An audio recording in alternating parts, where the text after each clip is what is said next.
வைரமுத்தவர்கள் காலங்காலமா ஏதோ ஏமாந்துட்டு இருக்காருன்ற மாதிரி அதாவது சில கயவர்கள் இசைஞானியிடமிருந்து பிரித்தார்கள். அது என்னன்றது உங்களுக்கு தெரியுமா? மணிரத்னம் ஏன் இசைஞானியிடமிருந்து வருது?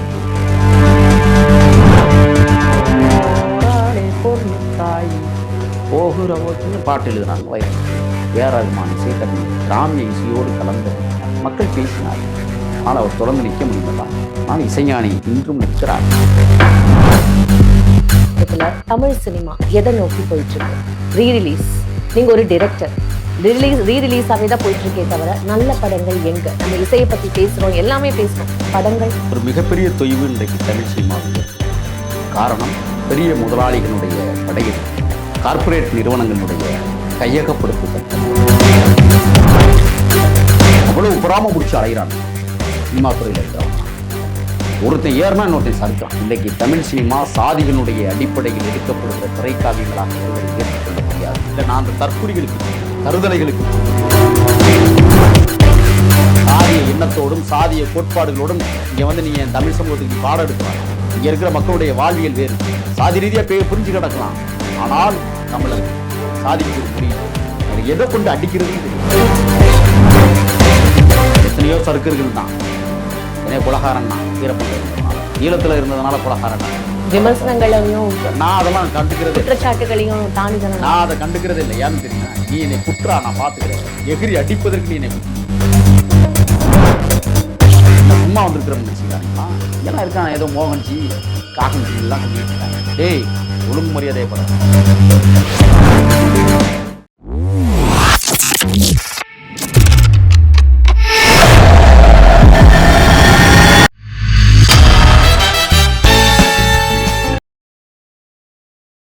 வணக்கம் நேயர்களே, நான் உங்கள் அமிர்தா. இது பிபிடி சினிமா. இன்னைக்கு நம்மளோட இயக்குனர் முகில் அவர்கள் இருக்காரு. எல்லாருமே அவங்கவுங்களோட கருத்துக்கள் சொல்லிட்டு இருக்கிற இந்த தருணத்துல இயக்குனரா அவரோட கருத்து என்ன அப்படின்றத நம்ம இன்னைக்கு நிறைய விஷயங்கள் கேட்டு தெரிஞ்சுக்க போறோம். நிகழ்ச்சிக்கு போகலாம். வணக்கம் சார். வணக்கம்.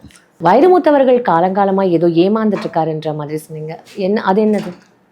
அதாவது சில கயவர்கள் இசைஞானியிடமிருந்து பிரித்தார்கள். அது என்னன்றது உங்களுக்கு தெரியுமா? இல்லை, அது அதான் நான் என்ன சொல்கிறேன்னா, மணிரத்னம் ஏன் இசைஞானியிடமிருந்து வைரமுத்துவை பிரித்தார் சொல்லுங்க. பிரித்தாருன்றது நமக்கு ஆமாம். இப்போ நீங்கள் இல்லை, நான் ஒரு செய்தி சொல்கிறேன் உங்களுக்கு. நான் உங்களோடு உறவாடுகிறேன், உங்களோடு பேசுகிறேன், உங்களோடு கதைக்கிறேன், ஒரு விடயத்தை பகிர்ந்து கொள்கிறோம். பேசி கொண்டிருக்கிற போதே ஒருத்தர் இடையில் பணியாரம் சாப்பிட்றீங்களான்னு கேட்டால் நீங்கள் என்ன சொல்லுங்கள்? ஒரு அந்யோன்யமான அழகான வரிகளோடு தத்துவ இசையோடு ஒரு நகர்வு போய்கொண்டிருக்கிறது. திட்டமிட்ட பார்ப்பன சூழ்ச்சி இருவரையும் பிரிக்கிறது. நான் குற்றம் சாட்டுகிறேன். அதுக்கு ஆதாரம் இருக்கு. ஏஆர் ரஹ்மானை முன்னிலைப்படுத்தினாங்க. யாரு? மணிரத்னம். நல்ல இசை தான். உயிரே படத்தில் கேட்காத இசையை உருகாதவர் எவனும் இருக்க முடியாது. பாரதி ராஜா படமான கிழக்கு சீமையிலே அழாத மனிதர்கள் கிடையாது. ரஹ்மானின் இசையில் கரைந்து போனவர்கள். ஏன்?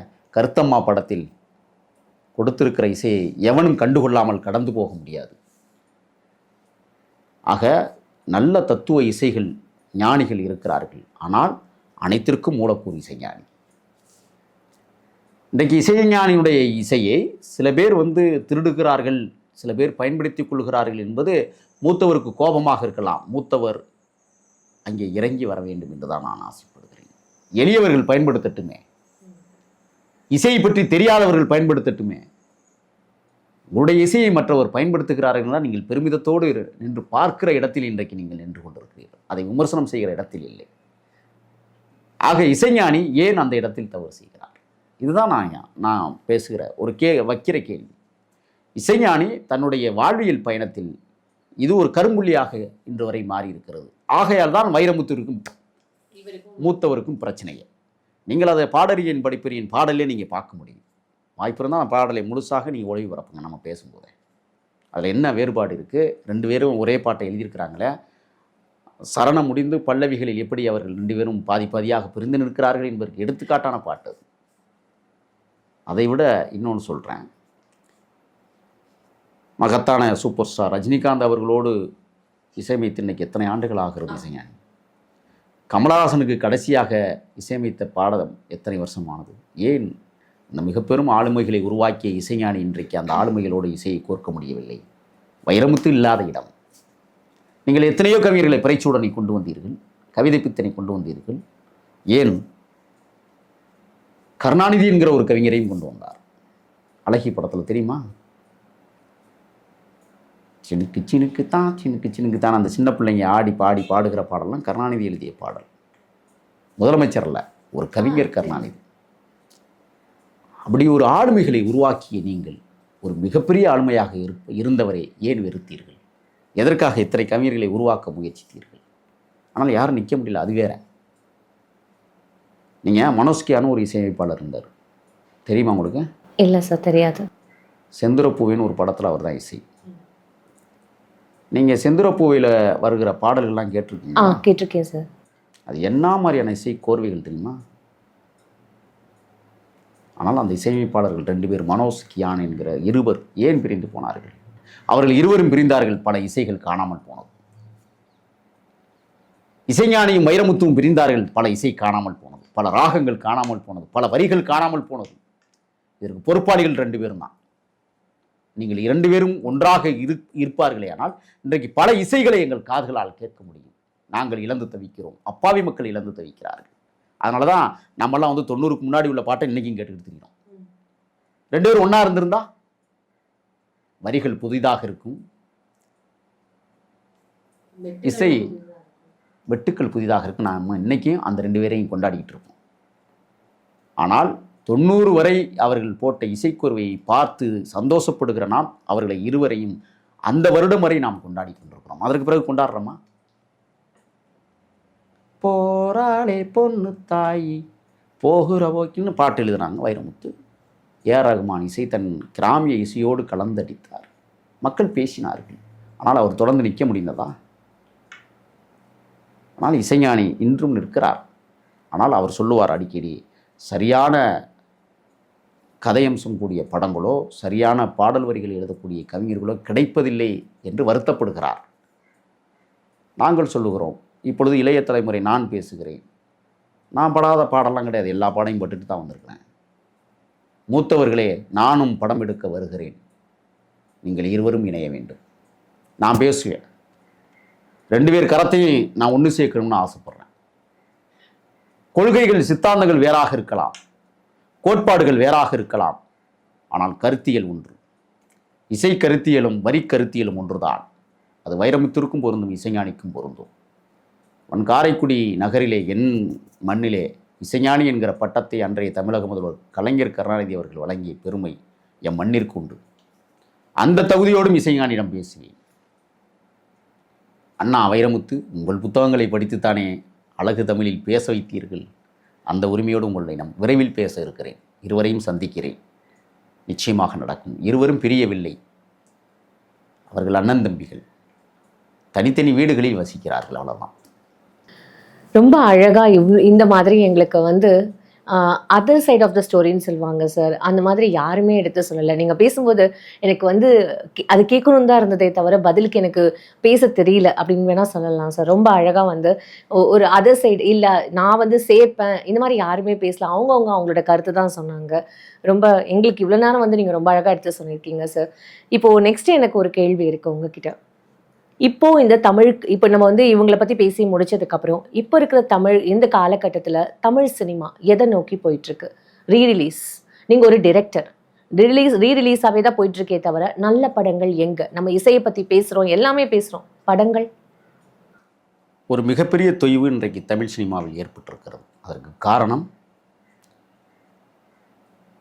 பெரிய முதலாளிகளுடைய படையெடுப்பு, கார்ப்பரேட் நிறுவனங்களுடைய கையகப்படுத்துதல் தன்மை.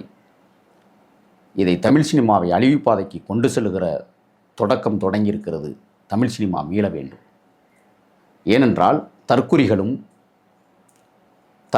தற்சார்பு நிலையை கொண்டவர்களும் பொறாமை கொண்டவர்களும் போட்டிகள் நிறைந்தவர்களாகவும் ஏளனம் பேசுகிறவர்களும் இருமாப்பு கொண்டவர்களும் நிறைய பேர் இன்றைக்கு சினிமாவில் இருக்கிறார்கள். என்னால் சொல்ல முடியும். அவ்வளவு பொறாமை பிடிச்சி அலைகிறாங்க சினிமா துறையில் இருக்கிறவன்லாம். ஒருத்தன் ஏறினா இன்னொருத்தன் சறுக்கிறான். ஒருத்தன் போய் ஒரு தயாரிப்பாளர், நான் ஊச்சிருக்கிறேன், ஒரு தயாரிப்பாளர் போய் நான் பேசுகிறேன், யார்கிட்ட வேலை செஞ்சீங்கன்னு கேட்குறான். உடனே நான் சொல்கிறேன் இவர்கிட்ட, உடனே அங்கே ஃபோன் அடித்து கேட்டுட்டு அவன்கிட்ட நான் முரண்பட்டு வந்திருக்கிறேன். அந்த இயக்குனர்கிட்ட முரண்பட்டு வந்திருக்கிறேன். அவன்கிட்ட ஃபோனை போட்டு உங்கள்கிட்ட நல்லா வேலை செஞ்சாரா? அவன் எப்படி சொல்லுவான் என்னைய? புரியுதுங்களா உங்களுக்கு சறுக்கல்? இன்றைக்கு தமிழ் சினிமா சாதிகளுடைய அடிப்படையில் எடுக்கப்படுகிற திரைக்காவியங்களாக வருவதை ஏற்றுக்கொள்ள முடியாது. ஆமா சார். இப்போ புதுசா வர டிரெக்டர்ஸ் எல்லாரும் என்ன நினைச்சிட்டாங்க சார், ஜாதியை பத்தி பேசினா இல்ல வந்து தாழ்த்தப்பட்ட மக்களை வந்து குறிச்சு பேசினா அவங்களுக்காக ஹீரோ வந்து போராடி பேசுறதா இருந்தா அப்ப அந்த படம் வெற்றி அடையும் நான் நினைச்சேன். ஒன்று கேட்குறேன், எத்தனை படங்கள் இதே மாதிரி இல்லை தான் நான் அந்த தற்குறிகளுக்கு சொல்லுவேன், தருதலைகளுக்கு சொல்லுவேன். 1000 ஆண்டுகளாய் அடிமைப்பட்டு கிடந்த ஒரு மக்கள் ஒரு விடுதலையை நோக்கி போராடுகிற போது குற்றமா? சொல்லுங்கள் பார்ப்போம். அவன் காலங்காலமாக மகிழ்ச்சி அடையவே கூடாதா? அவன் ஒரு விடுதலையை நோக்கி வளர்கிற போது வருகிற போது மீண்டும் மீண்டும் தடுப்பதற்கான முயற்சியை செய்து கொண்டிருக்கிறவர்கள் யார்? பிற்போக்குத்தனமானவாதிகள். விரைவில் அவர்கள் எல்லாம் அப்புறப்படுத்தப்படுவார்கள். நான் தமிழ் சினிமா படம் எடுத்துடுறேன் பாருங்க, நீங்க சவால் விடுறேன், ஒரு படம் மட்டும் எடுக்கட்டே உங்களுக்கு தாண்டா வர்றேன், நான் ஒரு படம் எடுத்து முடிச்சிடறேன்டா, தொலைச்சிருவான். தமிழ்நாட்டில் சாதிகளுக்கும் மதங்களுக்கும் வேலையில்லாத திரைக்காவியங்களை இந்த மக்கள் மன்றத்தில் விதைக்கக்கூடியவர்கள் மட்டுமே தமிழ் சினிமாவில் இருக்க வேண்டும். சாதிய எண்ணத்தோடும் சாதிய கோட்பாடுகளோடும் இங்கே வந்து நீ என் தமிழ் சமூகத்துக்கு நீ பாடம் எடுக்க வேண்டாம். இங்கே இருக்கிற மக்களுடைய வாழ்வியல் வேறு. சாதி ரீதியாக பிரிஞ்சு கிடக்கலாம், ஆனால் தமிழர்கள் சாதிக்கு ஒரு மொழி இல்லை, இனத்திற்கென்று ஒரு மொழி இருக்கிறது. அதில் இன்னொன்று வசனங்கள்லாம் பார்த்தீங்கன்னா அவங்களுக்கு எதை கொண்டு அடிக்கிறதுன்னு தெரியல. என் தமிழ் சமூகத்துக்கு நல்ல விஷயங்களை சொல்லி கொடுங்கடா. தமிழ் இருக்குடா, 234 எழுத்து கொண்ட பெரிய மொழி. என் மொழி 3 லட்சம் வார்த்தைகளை கொண்ட என் மொழி.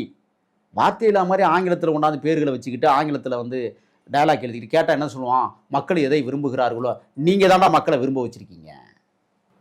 இப்ப இருக்கிற ஜெனரேஷனுக்கு நம்ம வந்து படம் எடுக்கணும். ஏன்னா இப்போ இருக்கிற ஜெனரேஷன் பார்த்தீங்கன்னு வச்சுக்கோங்களேன், அவங்களுக்கு உலகளாவிய சினிமா வரைக்கும் எல்லாருக்குமே தெரியும்ல.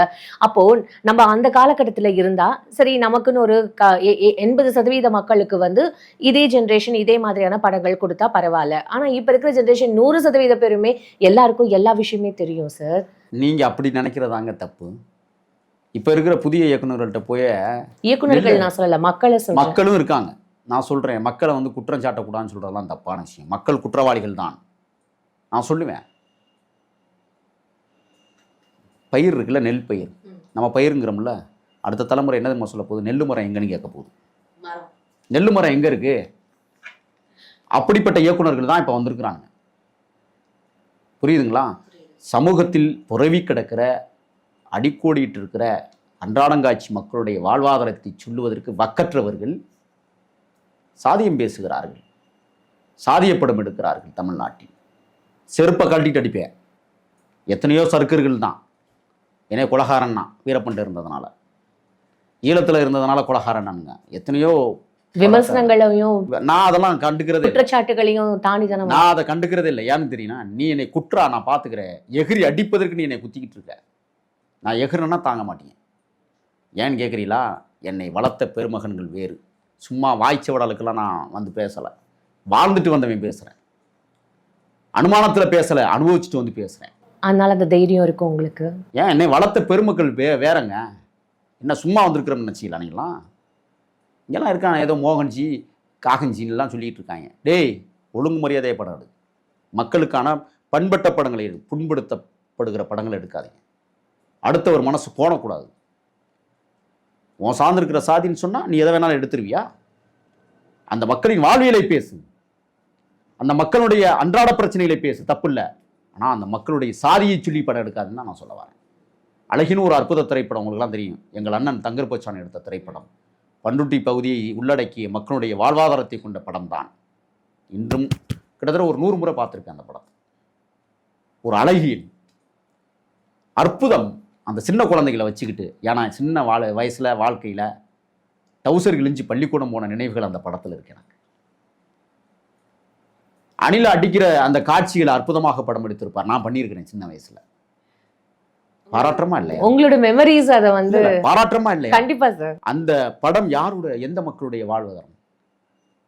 வட தமிழகத்தில் வாழுகிற அதிக பெரும்பான்மை உள்ள சமூக கட்டமைப்பில் இருக்கிற மக்களுடைய வாழ்வாதாரத்தை படமாக்கினான். பாராட்டும்ல, எந்த இடத்துலையும் அவர் சாதி சொல்லலையே, சாதிக்கான குறியீடே காட்டலையே.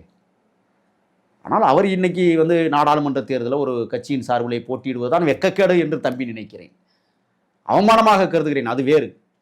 ஆனால் நீங்கள் கொடுத்த படைப்பு 9 ரூபா நோட்டு, பள்ளிக்கூடம் என்னை பக்குவப்படுத்தி இருக்கிறது. அதுபோன்ற திரைக்காவியங்கள் வர வேண்டும் என்றுதான் நான் சொல்லுகிறேன். சாதிய கூறுகளாக பிரிந்து கிடக்கிற சண்டாளர்கள் என்னைக்கு ஒன்று சேரப்போகிறார்கள்? தீவட்டிப்பட்டி நிகழ்ச்சியை கேட்கிற போதே நெஞ்சம் பதறுகிறது.